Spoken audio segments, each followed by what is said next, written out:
Earth had been fighting a secret war for centuries, a war against something ancient and terrible that lurked in the darkest corners of space. Most humans lived their normal lives, completely unaware of the cosmic horror that threatened everything.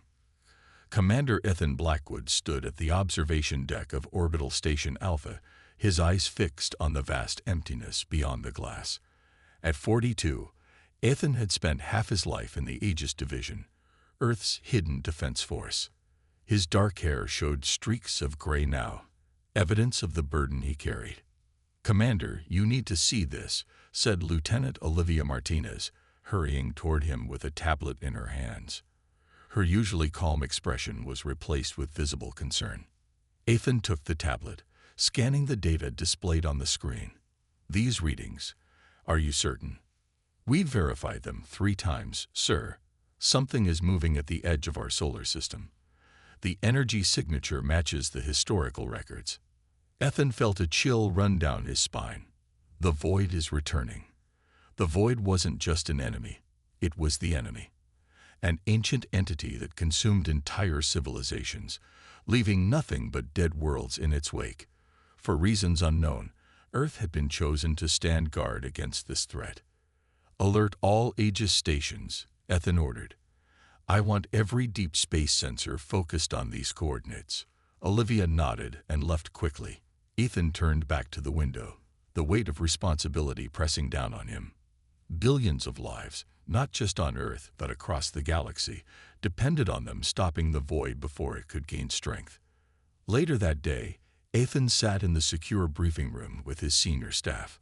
A holographic display showed a dark mass moving slowly through space, consuming light around it.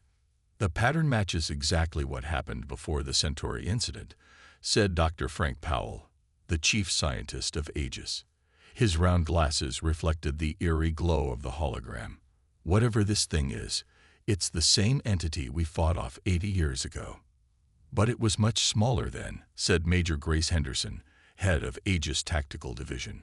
Her voice remained steady despite the implications. "This reading is at least 10 times larger." Ethan studied the data carefully. "What about the containment protocols? Will they still work?" Dr. Powell shook his head. "Not with something this size. We would need to develop new methods, and quickly." Lieutenant Martinez entered the room, carrying an old wooden box. "Commander, I found something in the archives that might help." She placed the box on the table and opened it, revealing ancient scrolls and tablets covered in symbols no one recognized. These were recovered from a site in South America, dated around 15,000 years ago, Olivia explained. "The translation team has been working on them for decades, but they just made a breakthrough yesterday." She unrolled one of the scrolls carefully. "According to this, Earth wasn't chosen randomly to fight the void. We were specifically selected because of something unique about our planet or our species." Ethan leaned forward. "What exactly does it say?" "The translation isn't perfect, but it mentions the guardians with fire in their minds who were given the task of standing against the emptiness between stars. There's something about humans that makes us especially suited to resist the void's influence." Major Henderson looked skeptical. "Ancient texts. We're basing our defense strategy on archaeology." "Every advantage helps," Ethan replied. "If there's something special about humans that can help us fight this thing, we need to know what it is." The alarm suddenly blared throughout the station. A young officer burst into the room. "Commander, we're detecting unusual activity in Sector 7. The deep space sensors are showing some kind of tear in space." Ethan rose quickly. "All personnel to battle stations. This isn't a drill." As they rushed from the room, Ethan knew that the time of waiting was over. The ancient enemy that humanity had been preparing to face for generations had finally arrived. The last line of defense for the entire galaxy now rested with them. The silent guardian had awakened once more. Captain Daniel Wright stood on the bridge of Earth Defense Vessel Sentinel, watching as the damaged alien ship limped toward Earth orbit. The vessel looked nothing like any spacecraft humans had designed. Its organic curves and shimmering surface reminded Daniel of a massive sea creature. All weapon systems remain on standby, Daniel ordered, his voice steady despite the tension filling the bridge. But keep shields at maximum. Sir, they're broadcasting again, said Communications Officer Susan Miller. Same message as before. Daniel nodded. Put it through.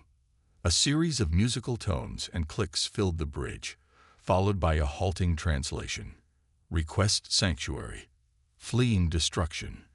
The void consumes all. They know about the void, whispered Lieutenant Ben Harris from the tactical station. Daniel ran a hand through his short brown hair. At 38, he had spent most of his career preparing for this moment. First contact with an alien species.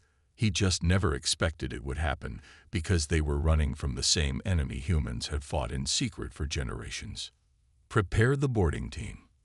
I'll lead the first contact myself, Daniel decided. 4 hours later, Daniel led a small team through the airlock connecting their vessels. The alien ship's interior was dimly lit with an atmosphere slightly thicker than Earth's. The walls pulsed with faint light, suggesting the ship itself might be partly organic. Stay alert, Daniel reminded his team as they moved forward. They found the aliens waiting in a large chamber. 3 tall, slender beings stood before them, their skin a pale blue with intricate patterns that seemed to shift and change. 6 fingers on each hand, large eyes that reflected light like a cat's, and no visible mouth. One stepped forward, raising a device that translated its thoughts into sound. I am Clerics of the Tellari. We thank you for allowing us sanctuary. The voice from the device sounded almost musical. Daniel introduced himself and his team. You mentioned something called the void in your message. Clerics' patterns darkened, a sign of distress, Daniel guessed. The void has consumed our homeworld and 17 colony planets, Clerics explained. It moves through space, devouring all life, all energy. Nothing survives its passage. And you came to Earth. Why? Asked Dr. Natalie Johnson, the team's xenobiologist. Because the ancient records spoke of your world. The Guardians, they called you.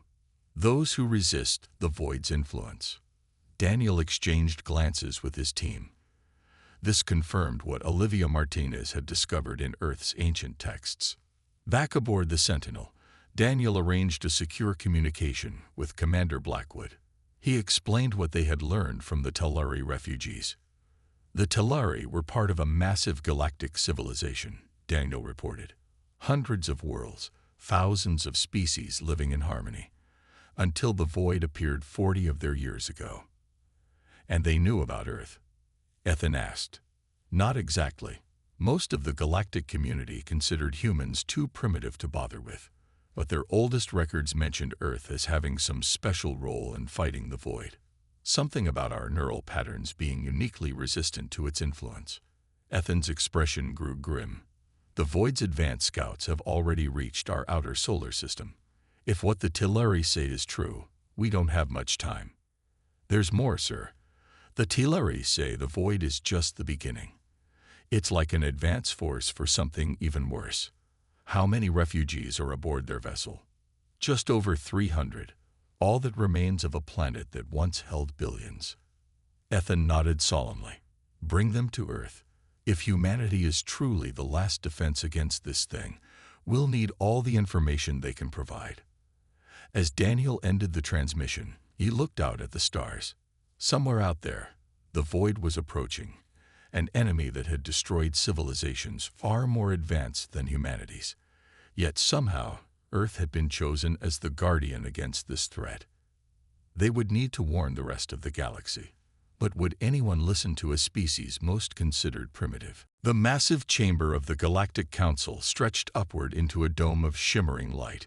Representatives from over 200 species sat in curved rows, their murmurs creating a constant background noise. Earth's delegation stood at the center of the floor, feeling small beneath the watchful eyes of advanced civilizations. Major Samuel Collins adjusted his formal uniform, fighting the urge to fidget. Next to him, Dr. Lisa Freeman organized her data tablets, her face showing calm determination despite the stakes. The Council recognizes the representatives from Earth, announced the council chair, a tall being with crystalline features that caught the light. "You claim to have urgent information about a threat to our galaxy." "We do," Samuel replied, his voice carrying across the chamber. "We come to warn you about the entity we call the Void." A wave of whispers spread through the chamber. "The Void is a myth," the chair dismissed with a wave of a crystalline hand. "A story told to juvenile beings across many worlds. It is very real." Lisa stepped forward. "And it has already destroyed the Tellari homeworld and 17 of their colonies." "We have sheltered the Tellari refugees," Samuel added. "Their testimony confirms what Earth has known for centuries." A representative with feathered skin stood. "How could Earth, a world that has barely achieved space travel, know of such things for centuries?" Samuel took a deep breath. "Because Earth was designated as guardian against the Void long ago. Our planet contains defense systems created by those you call the architects." Laughter rippled through parts of the chamber. Samuel felt his patience slipping away. "You find this amusing?" he asked, his voice hardening. "While you laugh, the Void approaches the Macteri system.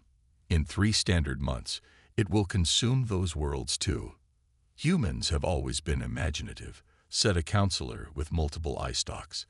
"But we cannot take action based on primitive superstitions." Samuel's control finally broke. "Primitive? Let me show you what this primitive species can do." Before Lisa could stop him, Samuel activated a small device. A hologram appeared above them, showing Earth's hidden fleet, ships with technology far beyond what the Council believed humans possessed. "Earth has been fighting the Void for generations," Samuel stated flatly. "These ships have engaged its scout forces twice in the past century." The council chamber fell silent. Lisa stepped forward, displaying data on the main screens. "These are sensor readings from the edge of your territory. The dark area is the Void. It's moving at a consistent rate toward populated systems." "If these readings are accurate," began a counselor with scaled skin. "They are," Lisa confirmed. "The Void will reach major population centers within 1 standard year." The council erupted in argument. Some demanded immediate evacuation of threatened systems. Others accused Earth of fabricating evidence to gain political advantage. The chair hammered a crystalline limb for order. "Even if this threat exists, why should Earth lead the response? You are among the least advanced species here." Samuel's voice cut through the noise. "Because we're the only ones who successfully fought it before. The only ones specifically engineered to resist its influence." "Engineered?" questioned a counselor. "The architects designed humans with neural patterns that the Void cannot corrupt," Lisa explained. "We don't fully understand it ourselves, but it's why Earth was chosen as guardian." When the arguing continued, Samuel had heard enough. He stepped to the center of the chamber. "We didn't come here asking for permission," he declared. "We came to warn you. As a courtesy, Earth will fight, with or without your help. We're mobilizing our fleet now." Lisa projected one final image, the Void consuming a star system, leaving nothing but emptiness. "This is what's coming," she said quietly. "We're the last defense. Ignore us at your peril." As they left the chamber, Samuel wondered if they had made any difference. The council was divided, with many still refusing to believe. "Will they help?" Lisa asked. Samuel looked back at the arguing counselors. "Some will. The rest will learn the hard way that humans weren't exaggerating. Earth would stand against the Void regardless. It was what they were made for." Lieutenant Commander Ryan Peterson stood on the bridge of the Earth vessel Defiant, watching as the stars ahead seemed to bend and warp. The Void's advanced scouts had reached the outer colony of New Horizon. Its 2 million inhabitants had been evacuated just days before. "All weapons systems online," Ryan ordered, his green eyes fixed on the tactical display. At 34, he had never imagined leading the first real engagement against humanity's ancient enemy. "Enemy vessels approaching," reported Weapons Officer Jack Daniels. 5. No, 7 scout ships detected. The scout ships looked wrong somehow. Black, angular vessels that seemed to absorb light rather than reflect it. They moved in patterns that defied normal physics. "Deploy the fleet in Formation Delta," Ryan commanded. "Remember your training. Don't look directly at the enemy ships for too long." Earth's secret fleet revealed itself, dropping their cloaking fields. 37 warships, built with technology that humanity had hidden from the galaxy for centuries.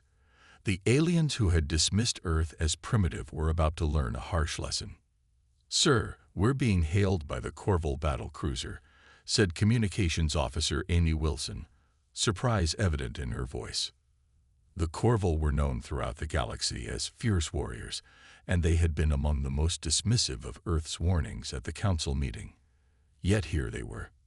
"Put them through," Ryan replied. The screen showed a Corval commander, his scaled face marked with ritual scars. "Human vessel, this is War Leader Drac. We offer our weapons to your cause." Ryan nodded respectfully. "We welcome your assistance, War Leader." The battle began moments later. The Void Scouts attacked with weapons that fired streams of absolute darkness. Where they hit, matter simply ceased to exist. "Evasive maneuvers," Ryan shouted as a beam narrowly missed the Defiant. Earth's ships fired back with weapons based on the ancient technology, beams of golden energy that could actually harm the Void Servants. The Corval ships provided supporting fire, their more conventional weapons less effective, but still useful in overwhelming the enemy's defenses. Amy Wilson monitored communications throughout the battle, suddenly noticing something in the enemy attack pattern. "Commander," she called out, "I've been tracking the scout ship's movements. They're not random." Ryan moved to her station while Jack coordinated the fleet's attacks. "Look at this," Amy pointed to her screen. "They're attacking in a specific sequence, and it matches the pattern of star systems the Void has consumed." Ryan studied the display. "You're right. It's following a path, like it's searching for something."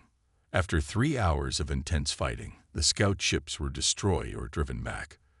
The combined Earth-Corval fleet had suffered damage but no losses, a temporary victory. On the Defiant's observation deck after the battle, Ryan met with War Leader Drac. "Your ships fought well," the Corval acknowledged, his voice a low rumble. "The Council said humans were primitive." "We've had good reasons to keep certain technologies secret," Ryan replied. Drac's scaled face showed what might have been respect. "The Corval understands secrets. We also understand preparing for war." "Why did you come?" Ryan asked directly. "Your leaders at the council rejected our warnings." "Not all of us. Some remembered the old stories. When we saw your fleet deploy, we knew the stories were true." Drac's yellow eyes narrowed. "The Void consumed 3 Corval worlds in the past cycle. We seek vengeance." Amy joined them, bringing updated analysis. "Commander, I've confirmed my theory. The Void isn't consuming worlds randomly. It's following a specific pattern, moving toward the galactic core." "Searching for something," Ryan mused. "Or someone," Drac added. "The ancient texts speak of the Void seeking its opposite, the light that binds." Ryan looked out at the stars, thinking of the colony they had just defended, one small victory in what would be a long war. "Whatever it's looking for," he said, "we need to find it first." Earth's fleet would continue the fight, now with unexpected allies. The gathering storm was only beginning. Dr. Nicole Harrison wiped sweat from her brow as she studied the ancient symbols carved into the cavern wall. For 3 weeks, she had been exploring this underground chamber discovered beneath the Antarctic ice sheet. The symbols matched those found in Tellari records about the architects. "I think I've got it," she said, her voice echoing in the vast space. "These aren't just decorations. They're instructions." Engineer Kevin Grant looked up from the equipment he was calibrating. His weathered face showed both exhaustion and excitement. "Instructions for what?" he asked, moving to her side. Nicole traced the symbols with her finger. "Earth itself is a weapon against the Void. The architects didn't just choose this planet by chance. They engineered it as a failsafe." Kevin's eyes widened. You're saying the entire planet is some kind of ancient technology? Not the entire planet, just the core. Nickel pointed to diagrams showing what appeared to be Earth's layers. The core contains technology that can seal the void away. Their discovery couldn't have come at a better time. Reports from the front lines were grim. The void had consumed 3 more systems despite the combined efforts of Earth's fleet and their alien allies. 2 days later, Nickel presented her findings to Aegis Command. Commander Blackwood and representatives from allied species listened intently. The technology requires a team to physically travel to the inner core to activate it, Nickel explained. It's been dormant for millions of years. That's impossible, objected General Alan Foster. No one can survive those conditions. The architects left away, Kevin interjected. These tunnels throughout Earth's crust, they're not natural formations. They're access points, protected by energy fields that will allow passage to the core. The mission was approved immediately. Kevin would lead a team of 6 specialists to journey to Earth's core and activate the ancient defense system. Time was running out as the void moved closer to Earth with each passing day. As the team prepared for departure, an alien representative approached Nicole. Counselor Vex of the Lyriate species had been one of the few to support Earth at the Galactic Council. Dr. Harrison, I must speak with you privately, Vex whispered, his 4 eyes darting nervously.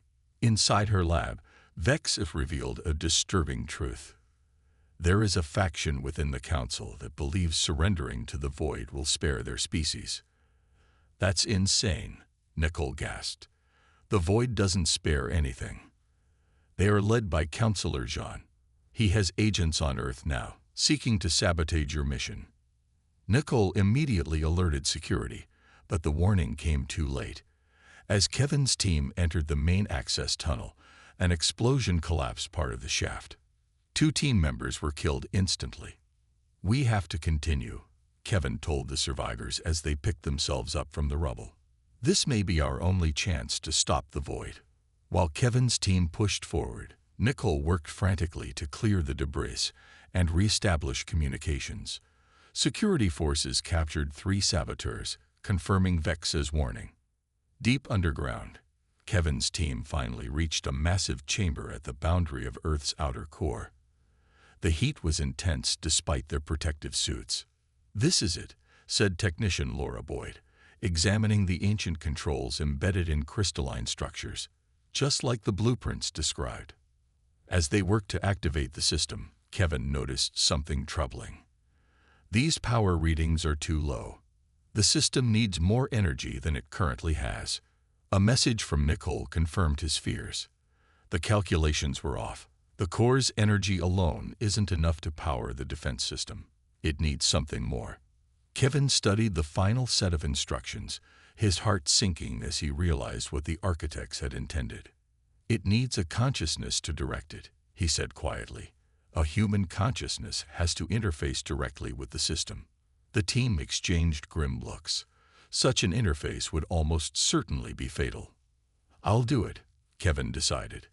Get everyone else back to the surface.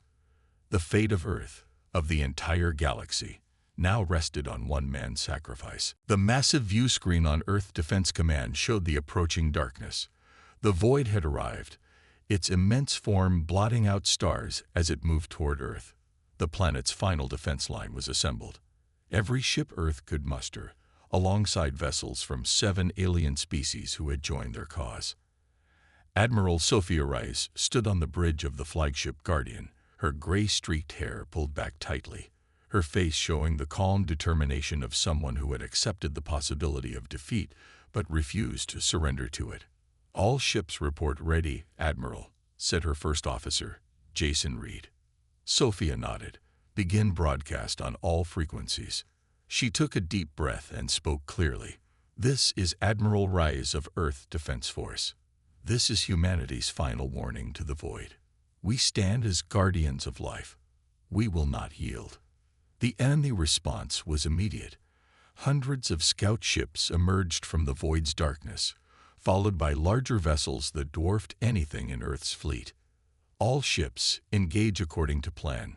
Sophia ordered. Corval fleet, take the left flank. Teleri vessels, support from range. The battle erupted across space. Golden beams from Earth vessels carved through the Void Scouts, while the Corval warships crashed through enemy formations with brutal efficiency. The Teleri ships provided cover with their advanced shielding technology. Deep inside Earth, Kevin Grant's team raced to activate the ancient defense system. The cavern shook as impacts from the Void's weapons reached Earth's surface far above. "Status report," Kevin demanded, his hands flying over the crystalline controls. "Core temperature stabilizing," reported Laura. "But the interface chamber is still showing red. Someone needs to enter now, or the window closes." Kevin looked at the chamber, a transparent pod connected to the pulsing core of the ancient machine. Once sealed inside, there would be no return. "Get back to the surface," he told his team. "I'll finish this." Laura shook her head. "You can't. Your neural patterns don't match what the system requires. We scanned everyone. Only Lieutenant Harris has the right configuration."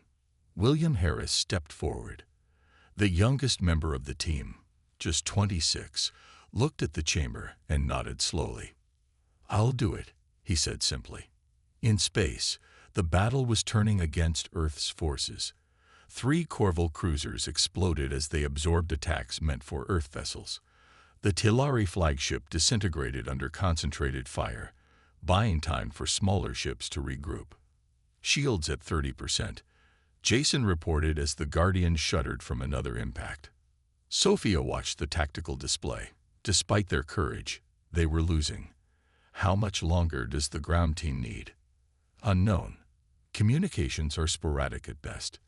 In the core chamber, Will Harris removed his protective gear, keeping only the thin undersuit. The heat was nearly unbearable.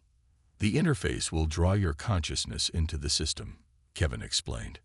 "Your mind will become part of Earth's defense." Will nodded. "Will it hurt?" Kevin couldn't lie. "Yes, but not for long." Will stepped toward the chamber, then paused. "If this works, tell my parents I wasn't afraid." The chamber sealed around him. As the interface activated, Will's body arched in pain. Energy coursed through him, connecting his consciousness to the ancient machine. His eyes glowed with golden light as his mind expanded, touching the very core of the planet. In that moment, Will Harris ceased to be merely human. On the Guardian's bridge, Sophia was preparing to order a desperate final charge when every screen suddenly flashed with golden light. "Energy surge detected from Earth," Jason reported in awe. "It's massive." A wave of golden energy erupted from the planet, expanding outward. Where it touched the Void ships, they simply dissolved. The wave continued, striking the Void itself. The massive entity recoiled as if in pain. For the first time in known history, the Void retreated. "All ships hold position," Sophia ordered, hardly daring to believe what she was seeing. The golden energy formed a barrier around the solar system, pushing the Void back. Earth glowed like a second sun, pulsing with power. Somewhere between Earth's core and the edges of human consciousness, Will Harris felt himself becoming something new, part human, part guardian entity. The last defense had held, but the price had been high. The golden barrier surrounding Earth's solar system had held for 6 months. The Void remained at the edge of the system, contained but not destroyed. Scientists across the galaxy studied the phenomenon, amazed by what humanity had accomplished. At Earth Defense Command, a ceremony was underway. Representatives from 27 alien species stood alongside human officials as Commander Ethan Blackwood addressed the gathering. "Today we recognize that Earth's ancient role as guardian is now known to all," Ethan said, his voice carrying across the hall. "What was once our burden alone has become our shared responsibility." Olivia Martinez watched from the side, now wearing the uniform of a captain. The past months had transformed humanity's place in the galaxy. Species that once dismissed Earth as primitive now sought alliances and knowledge. "The entity we knew as Lieutenant William Harris made the ultimate sacrifice," Ethan continued. "But in a way, he remains with us still. Everyone in the room knew what he meant. Will Harris no longer existed as a human being. His consciousness had merged with Earth's defense system, becoming something neither fully human nor fully machine. Occasionally, he communicated with the scientists monitoring the core facility, his thoughts appearing as text on their screens. After the ceremony, Olivia met with the Corval war leader Drac and Dr. Nickel Harrison in a private chamber. "The neural interface is stable," Nickel reported. "Will's consciousness has fully integrated with the ancient technology. He is, essentially, Earth's defense system now." "Can he be restored?" Olivia asked, though she already knew the answer. Nickel shook her head. "No. The transformation is permanent, but he's not suffering. In fact, from what we can gather, his consciousness has expanded beyond anything we can comprehend." Drac's scaled face showed what passed for respect among the Corval. "Your warrior sacrificed his form, but gained immortality. A worthy trade." A screen on the wall lit up unexpectedly, text appearing. "I can hear you talking about me. It's rude." Despite the solemnity of the occasion, Olivia smiled. Will's sense of humor remained intact. At least. More text appeared. "The void is contained but not defeated. I can hold it back, but not forever. We need to prepare." In the months that followed, Earth became the headquarters for a new galactic defense force. The ancient technology that had made humans resistant to the void's influence was studied, and where possible, adapted for other species. Olivia Martinez was given command of the Horizon, the first joint human-alien exploration vessel. Its mission: to search for other worlds the architects might have prepared as backup systems against the void. On the day of the Horizon's departure, Olivia stood on the observation deck, looking down at Earth. The planet glowed with a subtle golden light visible only from space, the shield maintained by Will's consciousness. "Ready for departure, Captain," said her first officer, a Tellari named Silara. "Set course for the coordinates provided by the core facility," Olivia ordered. As the ship moved away from Earth, a message appeared on Olivia's personal screen. "Keep them safe out there. Live. I've got things covered here." She smiled, knowing Will could see her. "We will. And we'll find answers." In the heart of Earth, Will Harris existed in a state beyond human understanding. His consciousness stretched across the planet's defense network, constantly vigilant against the void's attempts to break through. He could perceive the galaxy in ways impossible for normal humans, see the patterns of energy flowing between stars, feel the movements of cosmic forces, and he could sense the void's rage at being contained, its ancient hunger temporarily denied. Earth had become more than just a planet. It was a beacon, a promise to all life in the galaxy. As long as humanity stood watch, the darkness would never return. What had begun as a warning had become a covenant. Humans were indeed the last defense, and they would not fail. From his unique perspective, Will watched Olivia's ship vanish into hyperspace. New adventures awaited, new worlds to discover. And while the void remained a threat, for the first time in countless millennia, the galaxy had hope. The guardians with fire in their minds had taken their rightful place among the stars. 5 years had passed since Earth became the known guardian of the galaxy. Captain Olivia Martinez stood on the bridge of the Horizon, gazing at a planet unlike any they had discovered before. Its surface shimmered with patterns of light that moved like living things. "Scans complete, Captain," said Science Officer Paul Weber. "The energy signatures match the ancient architect technology we found on Earth. This is definitely another guardian world." Olivia nodded, feeling a mix of excitement and relief. After years of searching, they had found what they were looking for: another planet designed to contain the void. "Send the data back to Earth immediately," she ordered, "and prepare a landing team." The Horizon had traveled to the farthest reaches of the galaxy on its mission.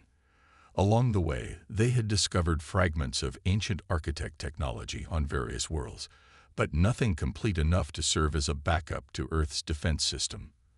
Until now. 6 hours later, Olivia led the landing party to the planet's surface.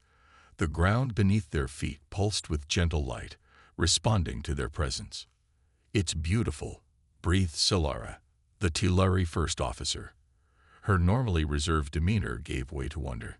They followed the strongest energy readings to a massive structure half buried in the ground. Unlike the hidden chambers on Earth, this facility stood open to the sky, as if waiting to be found. "Look at these markings," said Paul, studying the entrance. "They're identical to those in Earth's core chamber."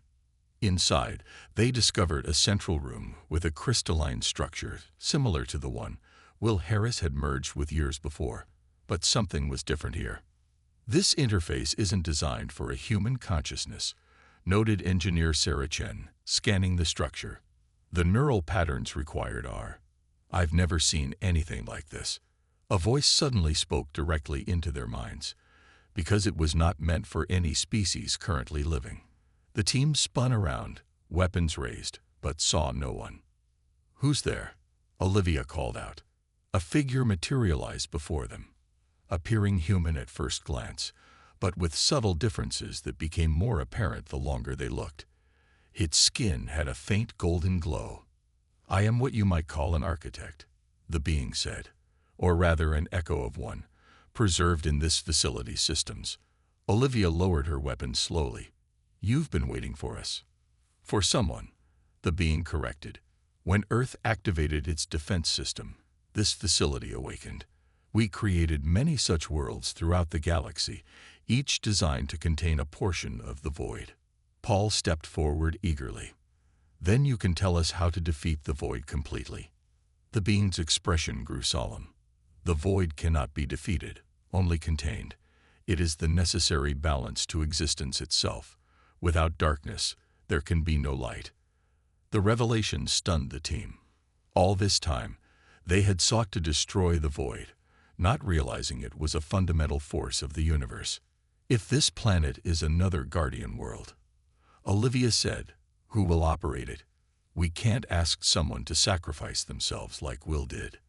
"That will not be necessary," the being explained. "Your friend who merged with Earth's system has evolved. His consciousness now exists in a state that can connect with this facility remotely." Back on the horizon, a message appeared on the main screen. "I can feel it. Live. The other guardian world. It's like finding a missing piece of myself." Will's consciousness had expanded far beyond what anyone had imagined possible. He could now extend his awareness across vast distances of space. 3 days later, the ancient facility activated. A golden shield, identical to Earth's, surrounded the planet. For the first time, the void was contained from 2 points in the galaxy, its area of influence drastically reduced. Olivia watched from orbit as the shield stabilized. "How many more guardian worlds are out there?" she asked over the communication link to Earth. Will's response came immediately. 7. I can sense them now. Together, they form a perfect containment field." The mission of the Horizon had evolved. They would find the remaining guardian worlds and activate them, creating a network of protection throughout the galaxy. As they prepared to depart for their next destination, Olivia looked back at the glowing planet. What had begun as humanity's last warning had become the galaxy's first true peace in millennia. The darkness would always exist, but now, so would the guardians who kept it at bay.